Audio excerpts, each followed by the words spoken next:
Wait, you want to make a film about an unknown musician? Yeah, because why should we have like a hundreds documentary about someone we know everything there is possibly to know about? Like, Um, I am so thrilled today to be chatting with Maria Markina and the subject Harkness of the film Harkness. Maria, of course, director. Thank you both so much for the time. I really do appreciate it. Thank you. Thank you. thank you for having it. Yeah. Honestly, this film is so much fun. It is so much fun, and Harkness. It is. I appreciate you being willing to share your journey, your thoughts, and all this on screen. Mhm. Maria, how did this come to be? Wow, I feel like all right, let's retrace back like 6 years. I think that's where it all begun. Apparently, someone else counted for me because I stopped counting at a certain point. But ultimately, it all started with us just two artists, making ends meet, working a side job at a restaurant. And I think at a certain point, is we were filling up ketchup ramekins at a side stand, like, what do you do? What do you do? It's like, oh, I'm a musician and I'm a filmmaker and, match made in heaven. So, and for sure, it all began as just two artists kind of being interested in each other's work. And I think shortly after I met Harkness, I came to his studio and it was just absolutely blown away by how much he pulled off with nothing ultimately. He doesn't have any financial backing. Of course, he's just lucky to have such an incredibly wonderful, loving, and supportive mom, but that's all I just got pretty much to lean on. Other than his own ingenuity, and passion and skill and capability and zest for life or I'm in the studio here. I don't know whether you can see yeah. anything. Let's see if I can turn things around. So it's basically an empty space. Yeah. And but I created this thing where I've got hooks in the ceiling, I've got chains. I can make a small booth in the corner, I can make a half room, I can make a quarter room, a third. So I've got rooms within rooms in here to do recording. So this is like I've taken it as high as I possibly can, with Canadian Tire's help, that kind of thing. Yeah, yeah. And it's just not often that you see someone just with that much determination. It's like, I'm not going to sit around and wait for anyone to come and help me. Like, I want to do this. I'm going to make it happen. And it's just so truly inspiring. And that's why, I wanted to capture this because I feel like everyone is capable. It's just a lot of the times we don't have an example to follow or so it's just a reminder that like as humans we're so capable and so strong and so powerful and we just need to be reminded of our own strength and capabilities and that's just a reminder. Well, it really is amazing to see your journey, Harkness, throughout this and hearing, your beginnings and where you are now. And I would love to know what drives you as an artist and as a musician. Mm. Gosh, there's so many layers to that for all of us, anyone who would answer that question. I think the simple drive is the music itself, for sure. And always feeling that it's leading. It doesn't feel, first of all, I want to establish one fact that, a lot of the PR has wrong, and is that I think a lot of it is billed as, guy trying to be a star desperately, finally trying to be a star.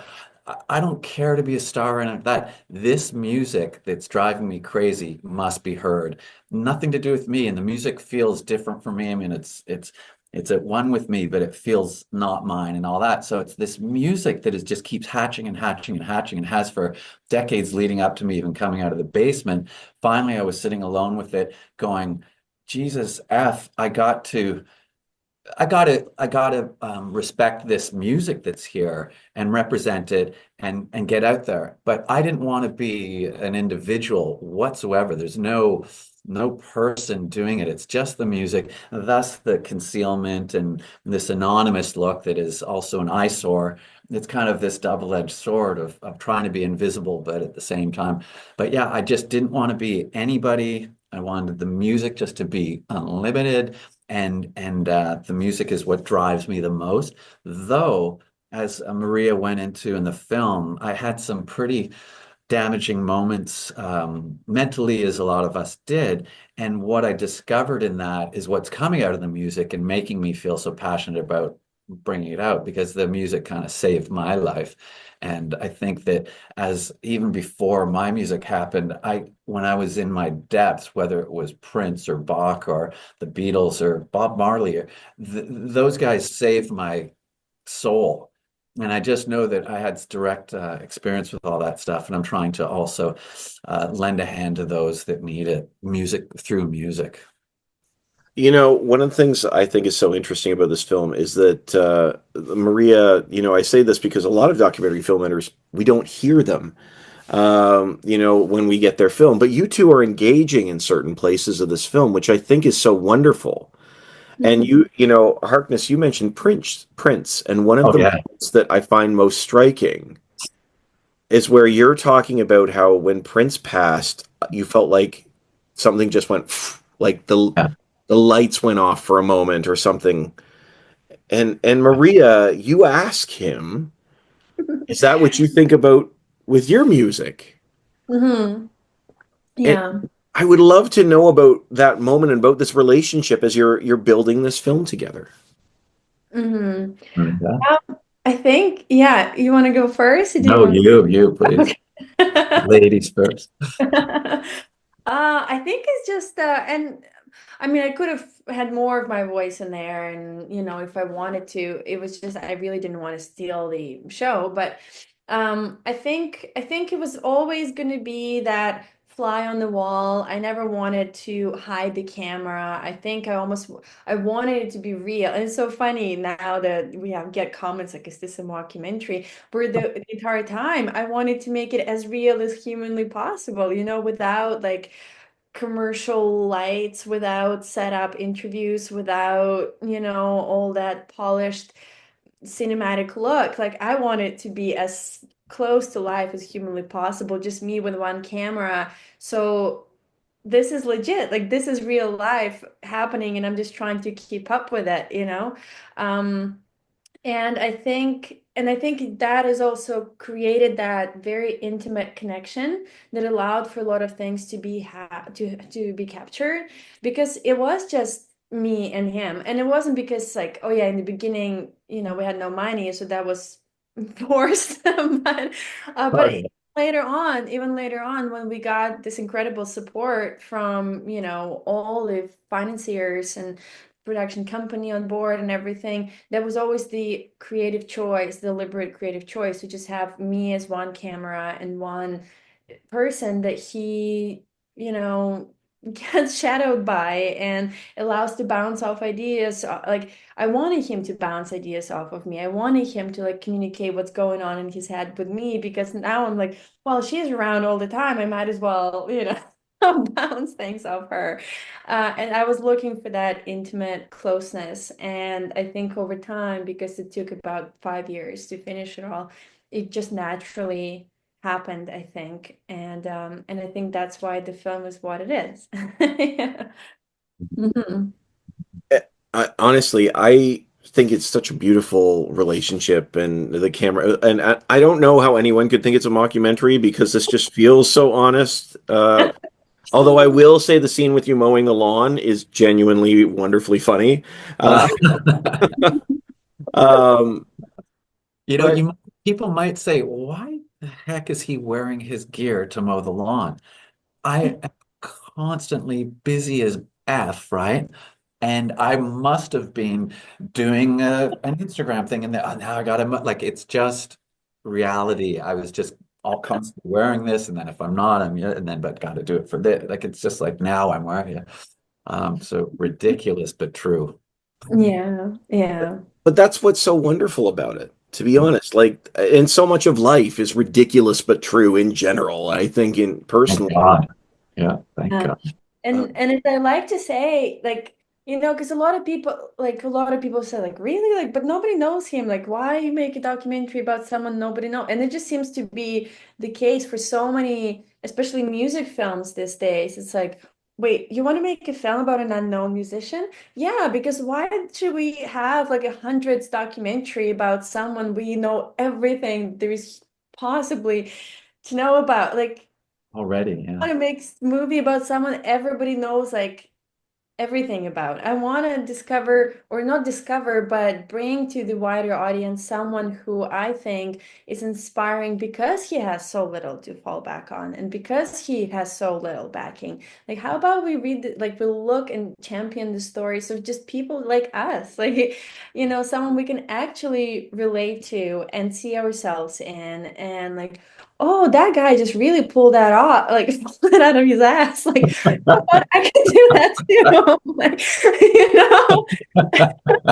that's real, that's something I could do that too because he could. Well, and I think that's what this film, what one of the some of the magic of this film, to be perfectly honest, is Harkness. I mean, with even with the visor and the purple outfit, you this is an honest way for you to share your story. Um, I would love to know, I would love to know in your mind, how will you know you found success? Well, I would say I've found success. There's no question I've found success. And it's defining success and all that stuff. The moment I finished Moonspell, I was gonna die happy. Yeah, like there's so many songs where I've gone through it listening and all the trip of recording it and stuff, and then it's done, and you're like, wow, okay, and then on to the next. But no, that success, the but just on the next question, the way most people look at it, um, I've found success in that way 1,000,000% so not satisfied, but enriched by the art, and that's all you can ask. I'm not satisfied, but I'm just so enriched.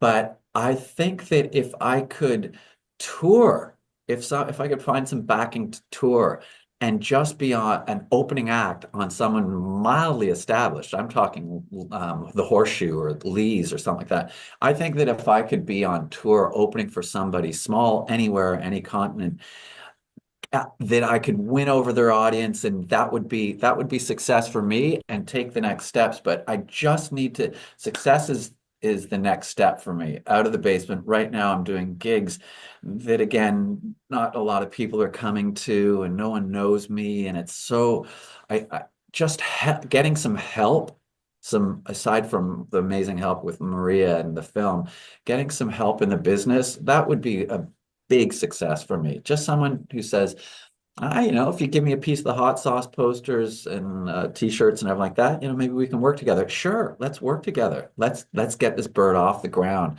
I just need that chance. I know I can knock audiences flat. I know I can.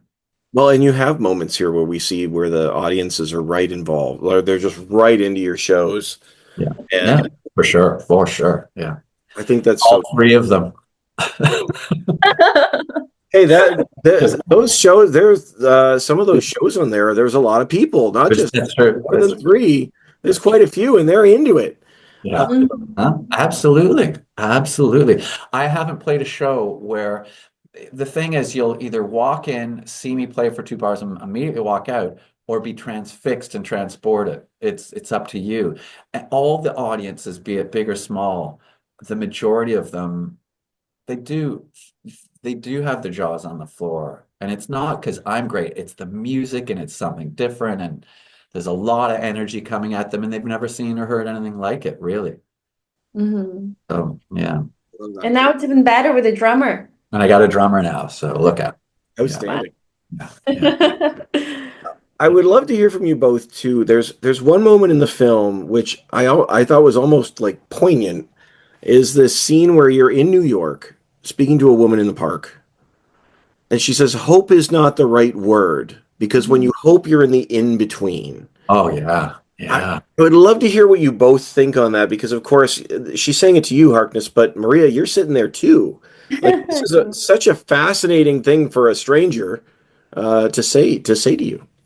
Oh, Mhm. yeah, go. Harkness, you want to go first? No, Maria, please. Always throws me under the bus. No, no. Well, first of all, I remember that moment, and of course, like I couldn't show my emotion on screen, but I was right there, you know. I was there as a filmmaker, but I was also there as a friend, you know, and I cared deeply about this human. And outside of me holding a camera, I was really, you know, oh my God, I hope my friend is okay. You know, like that was my ultimate thought in my head, you know. And so as we're walking around this park and you can feel like this is a heavy moment, you know, and suddenly this woman calls him like that, none of that was set up. It was almost like the serendipity. He needed to hear those words in that exact moment. And it's almost like the universe, like yeah, you know, I believe in little things like that, you know, that when we really need to hear something, like just be reminded of it because it's not something he didn't know. I think that maybe was one of those moments where he just lost a little bit, like just for a second, you know, he's never forever gone, but just in that one moment, maybe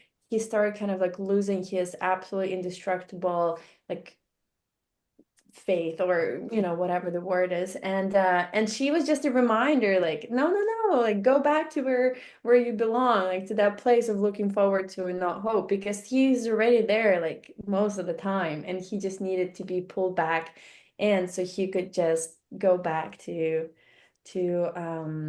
where you know what Recentered. the truth or whatever. On that note, because of you think of society and hope and prayer, and there's so much psychological stuff that we could go down a huge rabbit hole, which we won't. But that was so hammer on the head, exactly what I needed to hear, poignant. I have a song that I've written prior to that called "Hope is for the Hopeless," Mhm. and she's so right that hope can kind of pause you rather than just engage with that forward engine. There's no hoping, it's just launching kind of thing. I don't think I'm expressing myself too well right now, but I think that hope and prayer can be such beautiful things, but really hope is for the hopeless. Just get going.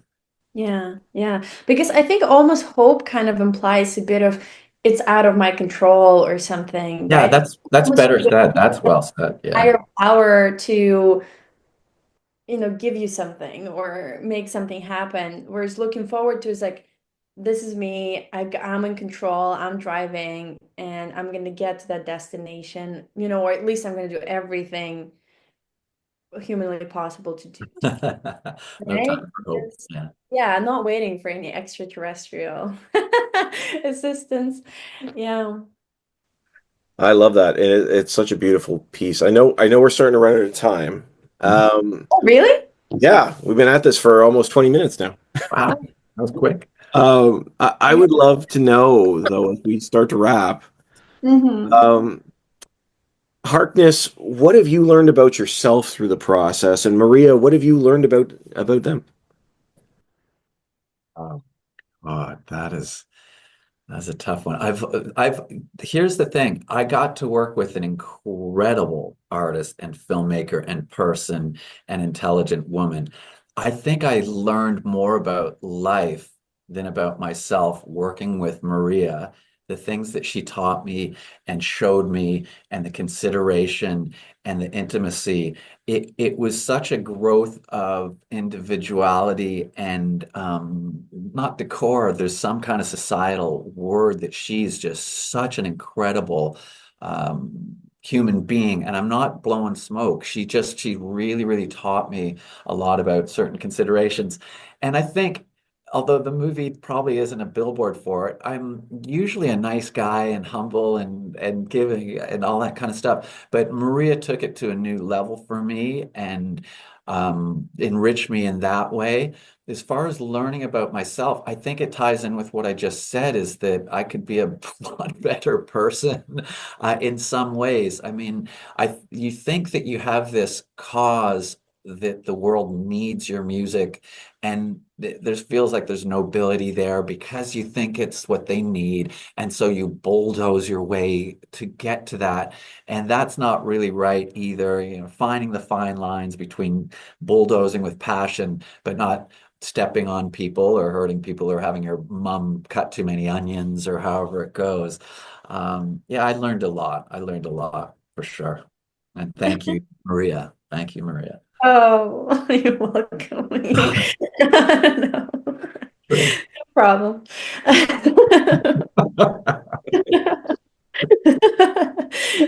What is it, my turn now?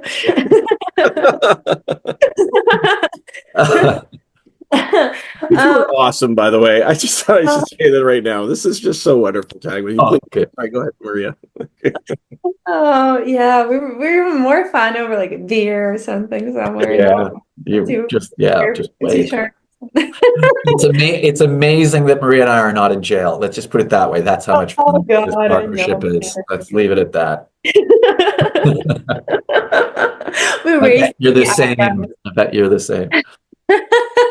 But yeah, I think it all goes back to in terms of what I learned and whether it's about myself or just about the truth of life. But I think when I, started working on this project, and it was also kind of coincided with me just moving to Canada, and I'm originally from Russia and all that stuff. So there was and I was very young way back then.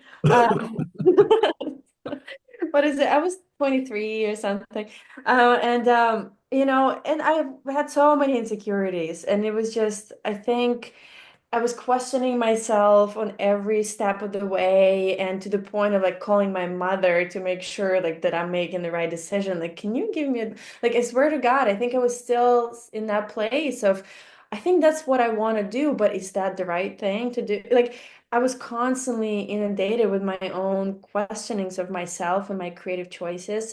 But I think being in such close proximity with someone so, um, like dedicated to the inner callings, like this is what's coming from within, and that's what I'm sticking to, and I don't care what, he's gonna think or she's gonna think. Like, it doesn't matter, because this is how it's coming from me, and that's how it's supposed to be. And that really, I think, grounded me as an artist, like just being exposed to that energy for so long is like, you know what, like this is right, because that's how I'm creating this, And I think it made me just way more productive as an artist, because no time is wasted on second guessing, Mhm. or worrying about opinions, and all the time is now dedicated to craft and actually creating, and it's all thanks to him, because that's what he does. And it's truly, truly inspiring. Mhm. You are both wonderful. Thank you for the time to chat. I really do appreciate it. Harkness, your music from the film that I was able to hear, and I'm going to check out online because I thought it was great, and the film is great too. Thank you both so much for the time. I appreciate it. All right. Thank Thank you you. so much. Appreciate it. Yeah. Thank Nice to you. meet you. Let's have a beer. Thank you too.